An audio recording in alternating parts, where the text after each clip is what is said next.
Hi friends, welcome back to our channel. ఇక్కడ చూస్తున్నారు కదా మీరు, ఇది మిర్రర్ వర్క్తో వచ్చిందండి. 2 మీటర్ క్లాత్ ఇచ్చారు. బాడీ పార్ట్కి మాత్రము ఇలా ఆప్ పట్టులో వైట్ క్లాత్ అనేది తీసుకున్నారు. ఆపోజిట్ అంటే దీనికి మ్యాచ్ అయ్యే కలర్ అనమాట.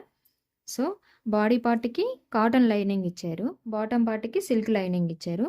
ఇలా అంబ్రెల్లా కటింగ్ పెట్టాను. బాడీ పార్ట్ మాత్రము ఖర్చుతో కలిపి 15 ఇంచులు పెట్టి కటింగ్ అయితే చేసేసాను.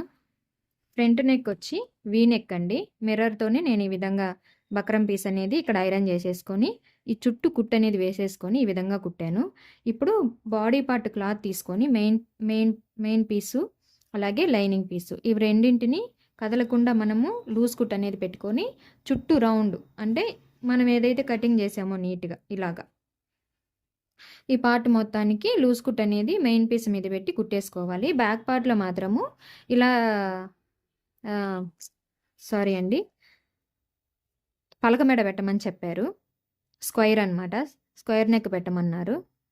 సో ఇప్పుడు నేను దీన్ని లూజ్ కుట్ అనేది పెట్టుకొని చుట్టూ కుట్ అనేది వేసేస్తాను. బ్యాక్ పార్ట్ ఫ్రంట్ పార్ట్ రెండు ఇలాగా మెయిన్ క్లాత్ లైనింగ్ క్లాత్ పెట్టి చుట్టూ బార్ కుట్ అనేది కుట్టుకున్న తర్వాత బ్యాక్ పార్ట్లో నేను నెక్ కూడా కుట్ అనేది వేసేసానండి. ఇలా థ్రెడ్స్ కూడా పెట్టేశాను బ్యాక్ పార్ట్లో. సో ఇప్పుడు ఫ్రంట్ పార్ట్లో నెక్ అనేది ఎలా కుట్టుకోవాలో చూపిస్తాను.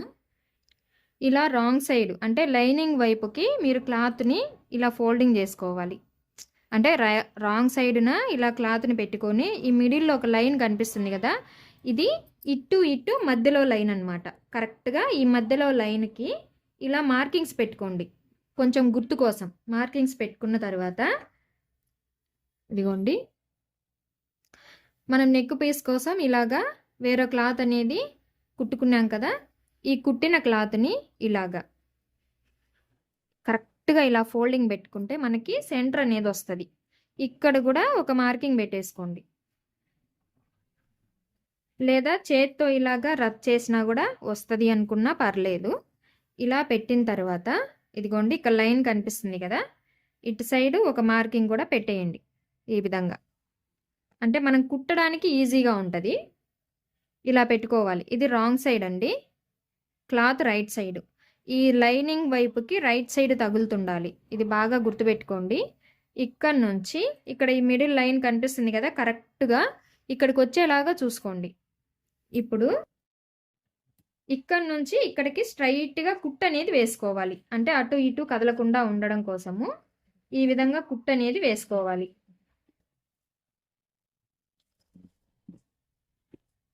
ఇలా కుట్టు వేసిన తర్వాత ఇప్పుడు నీడిల్ని కిందకు ఉండాలండి. క్లాత్ని ఇలా తిప్పుకోండి.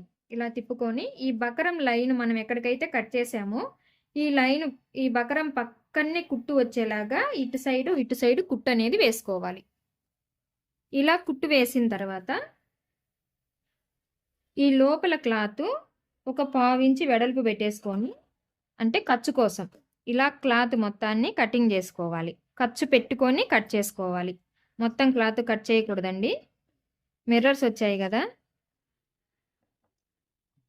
ఇప్పుడు ఇలా క్లాత్ కటింగ్ చేసిన తర్వాత ఈ ఖర్చుకి అక్కడక్కడ ఇలా ఖర్చులు పెట్టుకోవాలి. ఇలా ఖర్చులు పెట్టుకోవడం వల్ల నెక్ అనేది మనకి నీట్గా తిరుగుతుంది. మిర్రర్స్ ఉన్నాయి కదా, కొంచెం చూసుకొని జాగ్రత్తగా నెక్ అనేది అటు సైడ్కి తిప్పుకుంటే నీట్గా ఉంటుంది.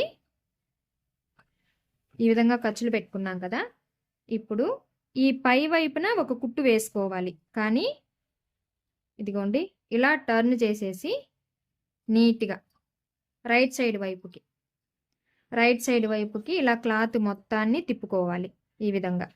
అప్పుడు మీరేం చేస్తారంటే ఈ కట్స్ అనేది లైనింగ్ వైపుకి, అంటే ఈ మెయిన్ పీస్ ఎటైతే ఉందో అటు సైడ్కి ఈ విధంగా కుట్టు వేసుకోండి.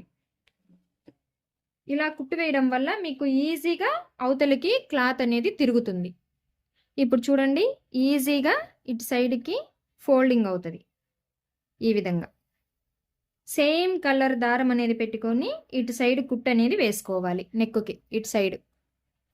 ఇదిగోండి, నెక్ ఫినిషింగ్ అయితే వీ నెక్ షేపు ఎలా ఉందో మీరే చెప్పాలి. కామెంట్లో మాత్రం చెప్పడం మర్చిపోవద్దు.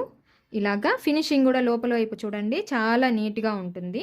మనకి ఖర్చు అనేది ఎక్కడ కనిపించదు, పీస్ అనేది కూడా ఎక్కడ బయటికి రాదు. ఇలా కుడితేనే మనకి నెక్ అనేది నీట్గా ఉంటుంది. డ్రెస్ కూడా చూడడానికి ఫినిషింగ్ చాలా బాగుంటుంది. ఇప్పుడు బ్యాక్ ఫ్రంట్ ఇక్కడ టక్స్లు వేసుకోవాలి. బ్యాక్ ఫ్రంట్ ఇక్కడ టక్స్లు వేసుకోవాలి. ఇంకా హ్యాండ్స్ కూడా అంతేనండి. హ్యాండ్స్ కూడా చుట్టూ మెయిన్ పీస్ లైనింగ్ పీస్ పెట్టేసుకొని లూజ్ కుట్ అనేది పెట్టి కదలకుండా కుట్టు వేసుకోవాలి. ఈ హ్యాండ్స్కి చివర మనం ఫోల్డింగ్ కావాలంటే ఫోల్డింగ్ పెట్టుకోవచ్చు. లేదు ఇదే కలరు ఇందులో ప్లెయిన్ వస్తుంది, సైడ్కి కట్ చేసినప్పుడు సైడ్కి ప్లెయిన్ వస్తుంది కదా, ఆ ప్లెయిన్ క్లాత్ తీసుకొని ఇక్కడ మనం పైపింగ్ వేసుకున్నా కూడా చాలా బాగుంటుంది. అయితే నేను ఇక్కడ హ్యాండ్కి పైపింగే వేస్తాను. షోల్డర్స్ రెండు కంప్లీట్గా జాయింట్ చేసిన తర్వాత ఇప్పుడు హ్యాండ్స్ జాయింట్ చేసుకోవాలి. హ్యాండ్స్ జాయింట్ అయిపోయిన తర్వాత ఈ బాటమ్ పార్ట్లో నడుం దగ్గర క్లాత్ని జాయిన్ చేసుకోవాలి. ఇంకా లాస్ట్ నేను డ్రెస్ ఒక్కటే చూపిస్తానండి ఫైనల్గా ఎలా వచ్చిందనేది. ఎందుకు అంటే వీడియో లెంత్ ఎక్కువైతే ప్రేక్షకులు చూడడానికి ఇష్టపడట్లేదన్నమాట, ఎక్కువ లెంత్ ఉంది అని చెప్పి.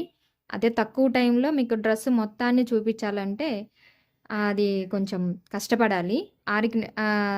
నేను నాకు చేతైన వరకు నేను కష్టపడి కొంచెంగా చూపిస్తున్నాను, తక్కువ టైంలో చూపించాలని చెప్పి. ఓకేనా ఫ్రెండ్స్, ఇంకా ఫైనల్గా డ్రెస్ లుక్ అయితే ఎలా ఉందో మీరే చెప్పాలి. ఫైనల్గా డ్రెస్ అయితే అయిపోయిందండి కంప్లీట్గా. హ్యాండ్స్కి చెప్పినట్టే థ్రెడ్ పైపింగ్ అనేది పెట్టేశాను, కనిపిస్తుంది కదా.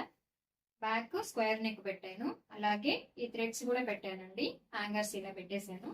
అంబ్రెల్లా కట్టుతో ఈ విధంగా కుట్టు వేసాను. మనకి చివర మీరు ఫినిషింగ్ చూసుకున్నట్టయితే ఇవి మిర్రర్స్, ఈ మిర్రర్స్తో మనకి చివర అనేది ఫినిషింగ్ నీట్గా రాదు. సో నేను దానికోసమని లోపల లైనింగ్ అనేది ఈ విధంగా కుట్టు అనేది వేసి ఇలా కుట్టిన తర్వాతే మనకి ఫినిషింగ్ అనేది కనిపిస్తుంది. ఇది లైనింగ్ అండి. లైనింగ్ వీళ్ళు కొంచెము పొట్టిగా ఉంటారు, సో అందుకని చెప్పి వాళ్ళకు తగ్గట్టు డ్రెస్ అనేది మనము ఈ విధంగా కుట్టు అనేది వేసేసామన్నమాట. ఈ డ్రెస్ ఇదిగోండి ఫ్రంట్ నెక్. ఈ డ్రెస్ మీకు ఎలా అనిపించిందో కామెంట్లో చెప్పండి ఫ్రెండ్స్. ఇదండి ఇవాళ వీడియో. ఈ వీడియో కనుక మీకు నచ్చినట్లయితే ప్లీజ్ లైక్ చేయండి, షేర్ చేయండి, సబ్స్క్రైబ్ చేయండి. Thank you for watching.